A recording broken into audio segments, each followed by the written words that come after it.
راستے پر ہے. فمن ابتغى وراء ذلك فاولئك هم العادون. لیکن جو اپنی بیویاں اور اپنی لوڈیوں سے ہٹ کر کے کسی اور جگہ جائیں تو یہی لوگ ہیں جو اللہ رب العالمین کی نافرمانی کرنے والے ہیں. اسی طریقے سے اللہ نے فرمایا والذین هم لاماناتهم وعهدهم راعون. اور جو لوگ اپنی امانتوں کا خیال کرتے ہیں اور اپنے عہد و پیمان کا خیال کرتے ہیں.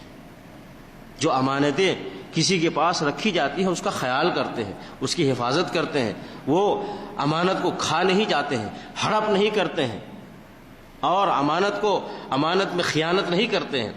اسی طریقے سے کسی کے ساتھ وعدہ کیا, عہد و پیمان کیا, وہ عہد و پیمان کو توڑتے نہیں ہیں, چاہے وہ اس کے ساتھ دشمنی ہو, چاہے دوستی ہو, چاہے اس کو پسند کرے چاہے ناپسند کرے. یہ نہیں کہ جب دوستی تھی عہد و پیمان کیا تو پھر بہت اچھا تھا اور جب دشمنی ہو گئی آپس میں تو عہد و پیمان کو توڑ دیا. نہیں, کسی بھی حالت میں ایک اللہ کا مخلص اور مومن بندہ امانت داری کا بھی خیال کرتا ہے اور عہد و پیمان کا بھی خیال کرتا ہے. والذین هم بشہاداتہم قائمون. اور جو اپنے گواہی پہ قائم رہتے ہیں. اگر کہیں گواہی کی ضرورت پڑے اور اگر کوئی گواہی کے لیے طلب کرے, کوئی گواہی کے لیے کہے تو سچی گواہی وہ دے اور جھوٹی گواہی کہیں نہ دے. اور گواہی دینے میں یہ نہ دیکھے کہ میرا اپنا قریبی ہے یا اپنا دور کا ہے. اگر گواہی کسی اپنے کے خلاف بھی جا رہی ہے تو اس کے ایمان کا تقاضا ہے کہ گواہی دینے میں نہ ہچکچائے,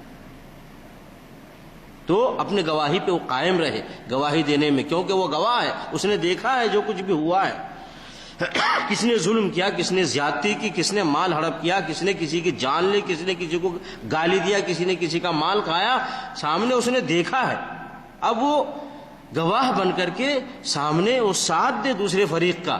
یہ نہ کہ ہمیں گواہی نہیں دیتا, یا یہ کہ گواہی کو چھپائے, یا یہ کہ چونکہ اپنا آدمی ہے تو جھوٹی گواہی دے دے اور اپنا آدمی نہیں ہے تو اس کے خلاف, جو اپنا آدمی ہے تو جھوٹا ہے پھر بھی وہ گواہی دے دے, اور اگر اپنا آدمی نہیں ہے تو سچا ہے پھر بھی گواہی نہ دے.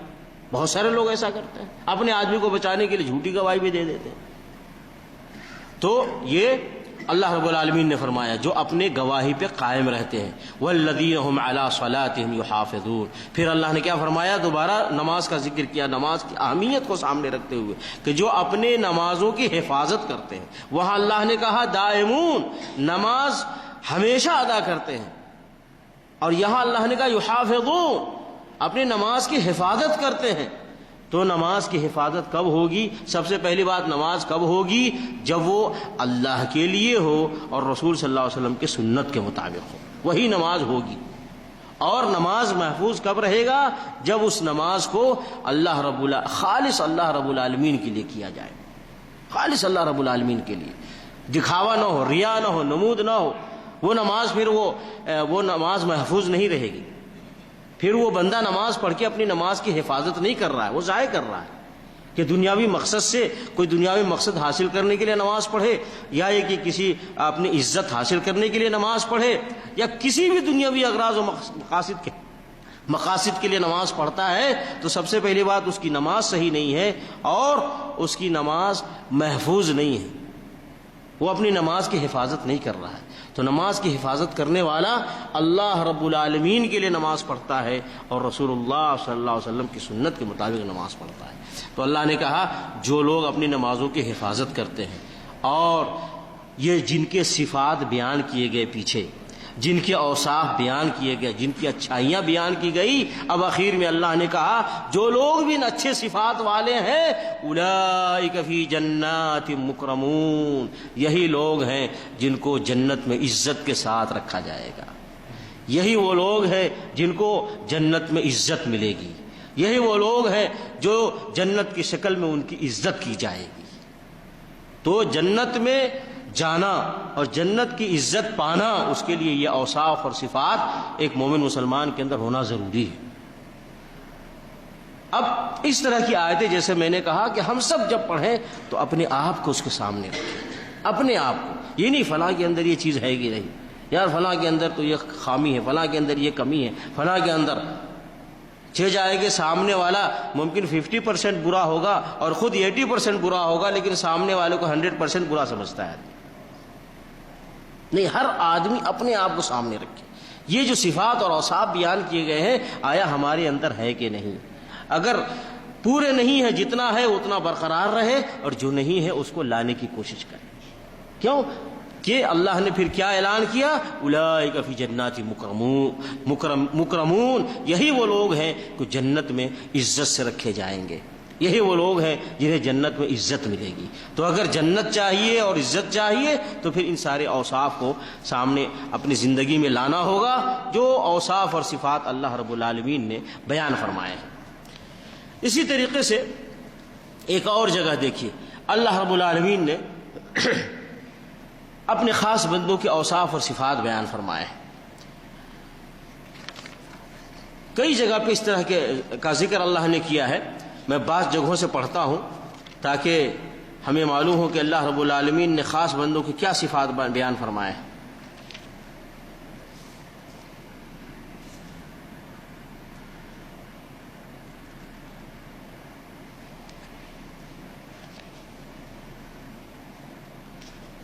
یہ دیکھیں، اللہ رب العالمین نے وہ سورہ معارج میں تھا، وہ جو آیتیں تھیں وہ سورہ معارج میں جو 29ویں پارے میں ہے، اور یہ ہے سورۃ المؤمنون جو 18ویں پارے میں ہے۔ یہاں پہ کچھ اللہ نے اپنے خاص بندوں کی صفات بیان فرمائے ہیں، اور دیکھیے جہاں صفات کبھی کبھی کیا ہے، بعض جگہوں پہ اللہ تعالیٰ دو مرتبہ ذکر کرتا ہے یا بار بار ذکر کرتا ہے، اس کا مقصد اس کی اہمیت بیان کرنا۔ اللہ رب العالمین بار بار اس کو ذکر اس لیے کر رہا ہے کہ یہ صفت کی زیادہ اہمیت ہے، اس لیے اس صفت کا تو ہمیشہ رہنا کمپلسری اور ضروری ہے۔ تو بہرکیف یہاں بھی دیکھیے اللہ رب العالمین نے کیا فرمایا، ان الذين هم من خشية ربهم مشفقون والذين هم بآيات ربهم يؤمنون والذين هم بربهم لا يشركون والذين يؤتون ما آتوا وقلوبهم وجلة أنهم إلى ربهم راجعون أولئك يسارعون في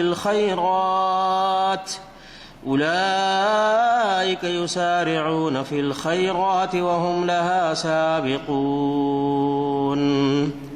یہاں پہ اللہ رب العالمین نے بیان فرمایا کہ ان الذین هم من خشیۃ ربهم مشفقون، بے شک جو لوگ اپنے رب سے ڈرتے رہتے ہیں۔ گزشتہ سورہ معارج میں بھی اس طرح کی آیت آئی، اور یہاں بھی اللہ رب العالمین نے ذکر کیا کہ جو لوگ من خشیت ربہم اپنے رب سے ڈرتے رہتے ہیں، تو یہ ڈر اور خوف جو ہے انسان کو اللہ کے عذاب کا ڈر، اللہ کی پکڑ کا ڈر، دنیا میں بھی پکڑ ہو سکتی ہے اور آخرت میں بھی اللہ کا عذاب آ سکتا ہے۔ تو ان دنیا میں بھی ڈرتا ہے بندہ اور آخرت میں بھی ڈرتا ہے بندہ، تو یہ ذریعہ بنتا ہے کس چیز کا؟ کہ اللہ کی نافرمانی سے بچتا ہے اور اللہ کی فرما برداری کے راستے پر چلتا ہے۔ ڈر سے یہی ہوتا ہے کہ آدمی نافرمانی کے راستے پہ نہیں چلتا بلکہ فرما برداری کے راستے پر چلتا ہے، کیونکہ اس کے سامنے ڈر اور خوف ہے اللہ کی پکڑ کا، اللہ کے عذاب کا۔ تو اسی لیے اللہ رب العالمین نے یہاں بھی ذکر کیا ان الذین هم من خشیۃ ربهم مشفقون، بے شک وہ لوگ جو اپنے رب کی خشیت رکھتے ہیں، اپنے رب سے ڈرتے رہتے ہیں، اور جب وہ ڈرتے ہیں تو پھر گناہوں کے راستے سے ہٹ کر وہ نیکی کے راستے پر چلتے ہیں۔ پھر اسی طریقے سے اللہ نے فرمایا والذین هم بآیات ربهم یؤمنون، اور وہ لوگ جو اپنے رب کی آیتوں پر ایمان رکھتے ہیں۔ اس قرآن مجید میں کس ذات کی آیتیں ہیں؟ اللہ کی طرف سے یہ آیتیں نازل ہوئی ہیں۔ اللہ نے کیا فرمایا انا انزلناہ فی لیلۃ القدر، ہم نے اس کو نازل کیا لیلۃ القدر میں، تو اللہ نے ان آیتوں کو نازل کیا ہے۔ اللہ رب تبارک الذی نزل الفرقان، بابرکت ہے وہ ذات جس نے فرقان کو نازل کیا۔ تو اللہ رب العالمین نے اس کو نازل کیا ہے، ان آیتوں کو، ان سورتوں کو، اس قرآن کو، اور 23 سال میں نازل ہوا۔ مکہ میں قرآن مجید نازل ہونا شروع ہوا اور نبی علیہ الصلوۃ والسلام مکے میں نبوت کے بعد 10 سال رہے اور مدینے میں 13 سال رہے۔ اس 23 سالوں میں یہ مکمل قرآن مجید نازل ہوا۔ اس میں کچھ مکی صورتیں ہیں اور کچھ مدنی صورتیں ہیں، کچھ مکی آیتیں ہیں، کچھ مدنی آیتیں ہیں۔ تو اس طریقے سے یہ قرآن کی آیتیں اللہ کی طرف سے نازل ہوئی ہیں۔ تو ایک ایمان والا شخص، اللہ کا خاص بندہ، اچھے صفت رکھنے والا بندہ، وہ اللہ کی پوری آیتوں پر ایمان رکھتا ہے۔ جو بھی آیتیں ہیں اللہ کی طرف سے حق ہے، سچ ہے، اور ایمان جب لاتا ہے تو اس پر عمل کرتا ہے۔ ایمان لانے والا عمل بھی تو کرتا ہے، یا صرف ایمان لے آیا ختم، معاملہ ختم ہو گیا؟ نہیں، یہ قرآن آیا کس لیے ہے؟ ایمان لا کر اس پر عمل کرنے کے لیے آیا ہے۔ قرآن مجید پر ایمان بھی لانا ہے۔ ایمان کے 6 ارکان ہیں، اس میں سے ایک رکن کیا ہے؟ ایمان بالکتب، اللہ کی کتابوں پر ایمان لانا۔ تو ہم تو ایمان لائے اللہ کی کتاب پر، اب ایمان لانے کے بعد اب اگلا مرحلہ آیا ہے کہ اس کتاب کی تلاوت بھی کرنی ہے، اس کتاب کو سمجھ کے اس کے مطابق عمل بھی کرنا ہے۔ یہ مقصد ہے اس کتاب کا، ان آیتوں کا۔ تو ہم ایمان لائے ہیں تو اس کا مطلب ہے اس کے مطابق عمل بھی کرنا ہے۔ تو اللہ نے کہا والذین هم بآیات ربهم یؤمنون، وہ لوگ جو اپنے رب کی آیتوں پر ایمان رکھتے ہیں۔ والذین هم بربهم لا یشرکون، اور وہ لوگ جو اپنے رب کے ساتھ شرک نہیں کرتے ہیں۔ یہ بھی اللہ نے اپنے خاص مومن بندوں کی ایک صفت بیان فرمائی ہے، اپنے رب کے ساتھ شرک نہیں کرتے ہیں۔ شرک 3 راستے ہیں شرک کے، کہ اللہ کے مقابلے میں کسی اور کو رب سمجھنا، اللہ کے مقابلے میں کسی اور کو رب سمجھنا، یہ اللہ کی ذات میں شرک ہے۔ اللہ کی عبادت میں کسی اور کی عبادت کرنا، اللہ کی عبادت میں کسی اور کی عبادت کو شریک کرنا، یہ اللہ کی عبادت میں شرک ہے۔ اللہ کی صفات میں کسی اور کو شریک کرنا، یہ اللہ کی صفات میں شرک ہے۔ تو تینوں قسم کے شرک سے اللہ کے مومن اور خاص بندے بچتے ہیں، شرک نہیں کرتے ہیں۔ نہ اللہ کے مقابلے میں کسی اور کو رب مانتے ہیں، اللہ ہی رب ہے ہمارا، اور اللہ ہی عبادت کے لائق ہے۔ لا الہ الا اللہ، نہیں ہے کوئی عبادت کے لائق سوائے اللہ کے۔ اب جتنی بھی عبادتیں ہیں، قل ان صلاتي ونسكي ومحياي ومماتي لله رب العالمین لا شریک لہ۔ اے رسول اللہ صلی اللہ علیہ وسلم آپ کہہ دیجئے، بے شک میری نماز اور میری قربانی، بلکہ میری پوری زندگی، بلکہ میری موت للہ رب العالمین، صرف اور صرف اللہ رب العالمین کے لیے ہے، لا شریک لہ، اور اس کا کوئی شریک نہیں۔ یعنی میں نماز بھی پڑھوں گا اللہ کے لیے، میں قربانی بھی کروں گا اللہ کے لیے، میری زندگی بھی گزرے گی اللہ کے لیے، اور میری موت بھی آئے گی تو اللہ کے لیے، سب کچھ اللہ کے لیے، للہ رب العالمین لا شریک لہ، اور اس کا کوئی شریک نہیں۔ تو اللہ رب العالمین نے کہا والذین هم بربهم لا یشرکون، اپنے رب کے ساتھ شرک نہیں کرتے ہیں، یہ اللہ کی خاص صفت ہے۔ وہ پکارتے ہیں کسی خیر کو حاصل کرنے کے لیے تو اللہ کو پکارتے ہیں، کوئی تکلیف اور پریشانی پہنچتی ہے اس کو دور کرنا ہے تو اس کو دور کرنے کے لیے فریاد کرتے ہیں تو اللہ رب العالمین سے فریاد کرتے ہیں۔ وہ رکوع کرتے ہیں تو اللہ کے لیے، وہ سجدہ کرتے ہیں تو اللہ کے لیے، وہ کوئی جانور ذبح کرتے ہیں تو اللہ کو راضی کرنے کے لیے اور اللہ ہی کے لیے۔ یہ سارے کام جتنی عبادتیں ہیں، چاہے وہ مالی ہو، چاہے وہ بدنی ہو، چاہے وہ قولی ہو، چاہے ہم زبان سے عبادت کریں، چاہے جسم سے عبادت کریں، چاہے مال سے عبادت کریں، یہ ساری عبادت صرف اللہ کے لیے ہے، کسی اور سے شریک نہیں کرتے۔ اللہ نے فرمایا وَأَنَّ الْمَسَاجِدَ لِلَّهِ فَلَا تَدْعُوا مَعَ اللَّهِ أَحَدًا، مسجدیں اللہ کی ہیں، اللہ کے ساتھ کسی اور کو نہ پکارو، کیونکہ اللہ کے ساتھ کسی اور کو کوئی پکارتا ہے تو وہ شرک کرتا ہے۔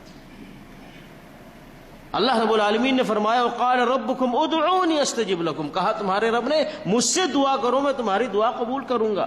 تو جو اللہ کے خاص بندے ہیں وہ صرف اللہ سے دعا کرتے ہیں، صرف اللہ رب العالمین سے مانگتے ہیں، صرف اللہ رب العالمین کی عبادت کرتے ہیں اور اللہ کی عبادت میں کسی کو شریک نہیں کرتے۔ وَاعْبُدُوا اللَّهَ وَلَا تُشْرِكُوا بِهِ شَيْئًا، اللہ کی عبادت کرو اس کے ساتھ کسی کو شریک نہ کرو۔ یا رسول اللہ اسمع قالنا وانظر حالنا، اے اللہ کے رسول میری فریاد سنیے، اے اللہ کے رسول میری مدد کیجئے، یہ شرک ہے۔ ایسا ایک مومن مسلمان نہیں کہتا ہے۔ یا اسی طریقے سے یہ گھڑی خراب ہے کیا؟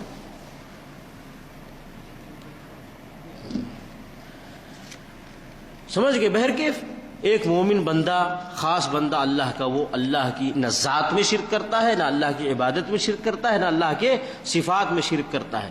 اسی طریقے سے والذین یؤتون ما آتوا وقلوبهم وجلہ انہم الی ربہم راجعون، اسی طریقے سے اللہ کے خاص بندے ہیں، جو کچھ بھی اللہ نے انہیں دیا ہے وہ اللہ رب العالمین کے لیے وہ دیتے ہیں دوسروں کو۔ جو اللہ نے انہیں دیا ہے وہ اللہ کی دی ہوئی چیز میں سے دوسروں کو دیتے ہیں، اور ان کی حالت یہ رہتی ہے قلوبہم وجلہ، وہ ہمیشہ ان کا دل اللہ سے کے سامنے ڈرتا رہتا ہے۔ کیوں؟ وہ یہ سوچتے ہیں کہ مجھے اپنے رب کے پاس واپس جانا ہے۔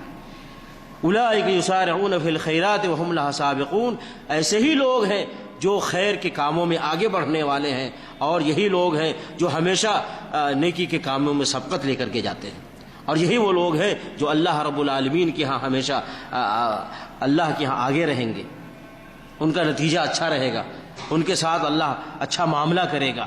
اب والذین یؤتون ما آتوا وقلوبہم وجلہ، جو اللہ نے ان کو دیا ہے وہ دوسروں کو دیتے ہیں اور پھر وہ اللہ سے ڈرتے بھی رہتے ہیں۔ یہاں پہ ایک حدیث ابو داؤد، یہاں پہ ایک حدیث ہے جو ترمذی شریف میں ہے کہ اما عائشہ رضی اللہ تعالی عنہا نے ایک مرتبہ اس آیت کے ضمن میں اما عائشہ رضی اللہ تعالی عنہا نے نبی صلی اللہ علیہ وسلم سے پوچھا، یہ جو اللہ رب العالمین نے فرمایا ہے کہ وہ دیتے ہیں، اللہ نے جو ان کو دیا ہے وہ لوگوں کو دیتے ہیں اور ڈرتے بھی ہیں، تو کیا اس سے مراد یہ ہے کہ جو شراب پیتے ہیں پھر اللہ سے ڈرتے ہیں، زنا کرتے ہیں پھر اللہ سے ڈرتے ہیں، اور چوری کرتے پھر اللہ سے ڈرتے ہیں، یہ وہ لوگ ہیں؟ تو رسول اللہ صلی اللہ علیہ وسلم نے فرمایا، نہیں اے بنت صدیق، یہ وہ نہیں ہیں، بلکہ وہ ہیں کہ جو نماز پڑھتے ہیں اور ڈرتے رہتے ہیں کہ کہیں میری نماز قبول ہوئی یا رد ہوئی، ڈرتے رہتے ہیں۔ وہ لوگ ہیں جو روزہ رکھتے ہیں اور ڈرتے رہتے ہیں میرا روزہ قبول ہوا یا رد ہوا، اور وہ لوگ ہیں جو صدقہ کرتے ہیں اور ڈرتے رہتے ہیں میرا صدقہ قبول ہوا یا رد ہوا۔ تو یہ وہ لوگ ہیں کہ نیکیاں کر کے ڈرتے ہیں کہ میری نیکی اللہ کی قبول ہوئی یا رد ہوئی، کیونکہ نہیں معلوم۔ تو وہ اب کیا کرتے ہیں؟ نیکیاں کرنے کے بعد اللہ سے التجا اور فریاد کرتے، دعا کرتے، اے اللہ میں نے یہ نیکی کی، قبول فرما، اے اللہ اس کو ریجیکٹ نہ کر، اے اللہ اس کو رد نہ کر، اس کو قبول فرما، اور اس کو اے اللہ محفوظ کر دے کہ مرنے کے بعد اس کا جو فائدہ ہے، جو اس کا ثواب ہے، جو اجر ہے، وہ اللہ وہ ہمیں آخرت میں مل جائے اور ہم وہاں اچھی زندگی کے حقدار بن جائیں۔ تو اللہ کے خاص بندے، ڈرنے والے، وہ نیکیاں کر کے ڈرتے ہیں، اور ڈرتے ہوئے اللہ رب العالمین سے دعائیں التجا کرتے ہیں کہ اللہ تعالی ہماری نیکیوں کو اور ان کار خیر کو، ان اچھائیوں کو، ان عبادتوں کو اللہ تعالی ہماری قبول فرمائے۔ تو قبول کروانے کے لیے وہ ڈرتے ہیں، اس کے لیے فکر مند رہتے ہیں۔ اسی لیے ایک مومن کے اندر یہ صفت ہونی چاہیے کہ نیکی کرنے سے پہلے اللہ رب العالمین سے نیکی کی توفیق طلب کرے، اے اللہ ہمیں نیکی کی توفیق عطا فرما، اے اللہ اس گناہ سے بچنے کی توفیق عطا فرما۔ اور جب نیکی بندہ کر لے، اب اس کے بعد اللہ رب العالمین سے کہے، اے اللہ میری نیکی کو قبول فرما۔ تو یہ چند اوصاف اور صفات اللہ رب العالمین نے قرآن میں بیان فرمائے ہیں، جس کو ہم نے یہاں سامنے رکھا۔ دعا ہے اللہ رب العالمین وہ سارے صفات ہمارے اور آپ کے اندر، مسلمانوں کے اندر پیدا فرما دے، جو صفات، اچھے صفات اللہ نے قرآن مجید میں بیان فرمائے ہیں، اور ان برے صفات سے اللہ تعالیٰ محفوظ رکھے اور اللہ دور رکھے جن کو اللہ نے قرآن مجید میں بیان فرمایا ہے، جن برے صفات سے دنیا میں بھی نقصان ہے اور آخرت میں بھی نقصان ہے۔ آمین۔ صلی اللہ علی نبینا محمد وعلی آلہ وصحبہ اجمعین، والسلام علیکم ورحمۃ اللہ وبرکاتہ۔